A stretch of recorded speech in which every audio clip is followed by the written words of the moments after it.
Travel expenses paid for in part by MSI. New from MSI, the Infinite A gaming desktop, featuring all standard components, ATX motherboard, twin Frozer 2 graphics card, and a tempered glass side panel. You can now pick up an MSI pre-built ATX gaming desktop built from standard components. Learn more at the link in the description. Travel expenses also paid in part by Fractal Design. Just launched from Fractal, the new Celsius with extreme and quiet all-in-one water cooling. For true enthusiasts, the satisfaction of a clean and efficient build can never be overstated, and the Celsius makes this easier than ever with integrated fan hub and concealed cable routing. All modern CPUs are supported. Alright, so Computex is over as of the time that I'm making this video, but I'm still in Taipei, as you can see behind me. And the status here is, what's going on with X399? There were vendors teasing X399 boards. What's going on? There's not a lot of info. The boards that I saw for X399 were basically 90% of the way there. They looked like they had been hand soldered. They're definitely not, on their way to retailers or in heavy manufacture or anything like that at this point. They're probably there about 90%. AMD said that the X299 stuff was going to be released in summer sometime, but we have a date of June 20 for the EPYC server release. And so EPYC is like what the server version of the Threadripper CPU. So probably sometime between June 20th and, end of August, something like that, for the desktop Threadripper platform. After getting some hands-on time with Threadripper and looking at the Ryzen 7 and Ryzen 5 lineup, I feel even better about Ryzen 7 and Ryzen 5. I was concerned that because Ryzen 7 1800X does go toe-to-toe with a $1,000 processor on the X99 line, I had some concerns because you've got a lot more PCI Express lanes on that X99 platform. I think AMD has actually positioned itself better than Intel in terms of PCI Express lanes, peripheral connectivity, and the kinds of things that enthusiasts are actually going to want to do. So there's nothing that's really confirmed yet, but a lot of other sites have been reporting that there are for sure going to be more than 16-core variants of Threadripper for the desktop. Things like 10, 12, 14-core maybe. We don't know. We don't know for sure. I don't know for sure what exact configurations and combinations are going to be occurring. I suspect the very top-end CPU for desktops for this is going to be around $1,000, probably like $850, $900. Somewhere through there would be my guess. And that's basically a shot across the bow because Intel has released pricing on their X299 stuff, and there's an 18-core part that is, the flagship part, which is $2,000. And then I think there's also a 12-core part that's $1,000. So what was previously $1,700 is now $1,000. Now the other thing that I want to talk about for just a second is AMD in the server room. Honestly, the stuff that I saw, AMD is going to be extremely disruptive in the server room, I think. The server room has a lot of inertia. Those buyers are super, super conservative. They're not going to buy anything if there's any hint of any kind of weirdness with anything. So I don't think that, we're going to see data center, dumpsters full of Intel servers tomorrow, when EPYC CPUs are released. But it will be really disruptive, honestly. The PCI Express connectivity, the way that the peripheral handling is. You can buy a Dell PowerEdge server at the low end. They're right around $1,000 with a Celeron CPU or historically an i3 CPU. I think that's just about the dumbest thing that I've ever seen, buying a server with a Celeron or an i3 from Dell. And so I think that AMD is going to completely take over that market first, probably. And then once everybody is like, oh my god, Ryzen is actually really good, then I think it's going to move up and it's just going to completely devour the Xeon E3 CPUs. I mean, if you look at like the Xeon E3 1220 V5, there is no reason you should not be using a Ryzen 1600, 1600X instead of the 1220 V5. I mean, come on guys. But that's just to give you some context with all of the stuff going on with AMD and all of the other happenings at AMD with CPUs, GPUs, and whatever.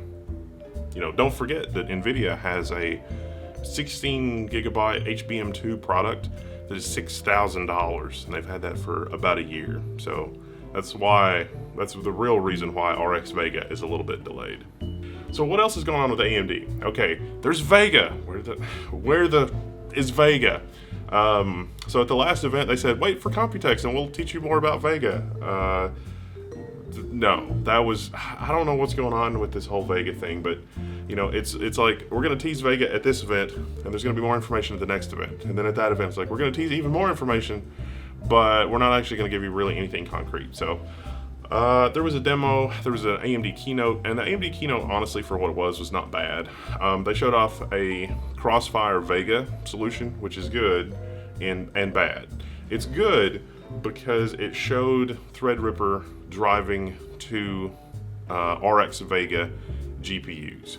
It's good because the drivers, which historically have been a problem on AMD, but I think actually NVIDIA's drivers have gone downhill. Not the drivers, but the bundle software have gone downhill the last couple of generations. And AMD's software has improved dramatically the last couple of generations. And so I would argue that they're basically a parity at this point. But that's a video for another time. And or I've already started a flame war, so sorry for that.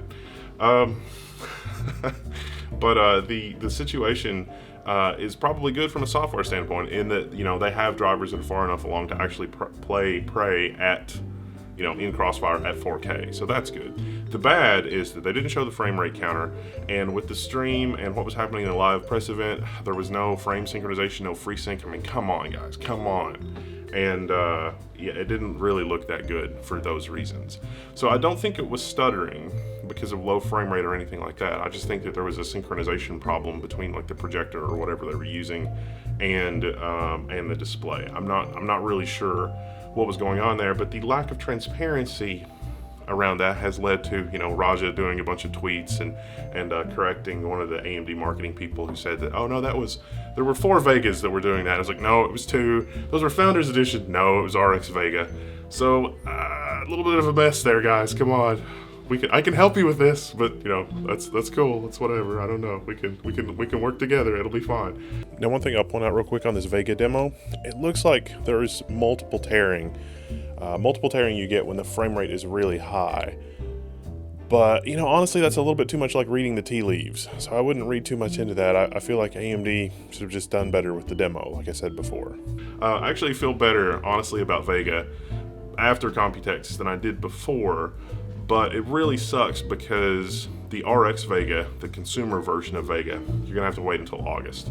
So if you've been holding out this long, or hey, if you're holding like a 390X or, you know, a 480 or a 580, just sell it to the cryptocurrency miners and get a 1080 or get a 1070 for right now if you absolutely positively cannot wait any longer. Now, one other piece of news that's come out in the last couple of days is the partnership between Apple and AMD. Now, Apple, as a business partner, is ruthless. They're going to want preferential treatment. They're going to want first dibs on everything. But I think that's really good. I think that means that we can sort of put to bed any kind of notion that there's a shortage of the HBM2 process, because if Apple's going to have these products available at the end of the year, then I don't think that they would have done this with any kind of shortage. Plus, Apple's clout behind the whole supply chain manufacturing thing, I don't think there's anything as an HBM2 shortage. Most likely the situation with Vega right now is that they're working feverishly on the software to get the software caught up. So I think that's a good thing in terms of, is Vega going to live up to be what was promised? But honestly, it still can't get here quick enough. The AGESA updates, you know, and other AMD news to sort of tie all this together, because I'm rambling a little bit here. There was a lot of other AMD news that I think has flown under the radar with people. AGESA 1006's update supposedly fixes the IOMMU issues for virtualization. I'm going to test that, but it actually fixes a lot of other issues. This is actually a really important milestone for AMD because there were certain issues, there were certain bugs with certain instructions in their CPU. That has happened twice now. Once with like 16-bit mode virtualization, which, you know, like 5 people on the planet need to run, and all 5 of them are going to chime in the comments below. And then also some of the other like advanced I can't remember, but there were some issues with certain instruction sequences. One of them, the CPU needed to allow a little bit more power, and the other one was just a legit CPU bug. But both of those had been fixed with AGESA updates. So this is a new platform, blah, blah, blah. I'm really happy with that because it means that this thing has been well engineered enough that whatever future issues they have, I feel like they can tackle. And they have or are tackling the IOMMU issue as well, which is great. You know, PCIe isolation from no PCIe isolation handled in the fabric of the CPU. This is really, honestly, great. It is awesome. With Intel releasing their pricing for the Kaby Lake X and Skylake X CPUs I think things are looking really good for AMD, honestly. I mean, for most people, I don't even think the 7700 is a good bet for building a computer now if you want it to last. Honestly, I think the way that the Ryzen 7 CPU, the AM4 socket, I guess, is with the PCIe lanes that it has, the peripheral connectivity, and the value that it offers, because the motherboard is not unnecessarily overcomplicated for what it delivers. It's a huge value, and Intel, honestly, is going to have a hard time competing with that value, I think, because if you look at the price of like Z270, Z170 motherboards versus AM4 motherboards, yeah, the AM4 motherboards don't have all of the features yet because, you know, the people that are making the boards are not 100% sure about where the market is. But overall, I think things are looking really good for AMD. It's honestly super impressive. If I were building a system today, it would probably be around Ryzen 5 or Ryzen 7 for ordinary needs, and I would probably wait for Threadripper to go from there. So, you know, if you want more information about the Intel side of things, be sure to check out the X399 video. If you really liked this video, you know, thanks to, you know, again, MSI and Fractal Design, there's a link to a Gleam contest in the bottom. And if you guys click on it and click the level 1 content, and then click like or the heart or whatever, and level 1 gets the most votes, then MSI is going to supply us with one of their gaming desktops, which we will then give away to the people that voted for us. So be sure to, you know, click on that and like. It's like a 2 or 3 step process. You don't have to sign up for anything. You just have to click on it. You can also click on it anonymously because I think it does IP address tracking or something. So click on the content and like it. I would really appreciate it. And that's it for the AMD, you know, state of the art. So I'll catch you later.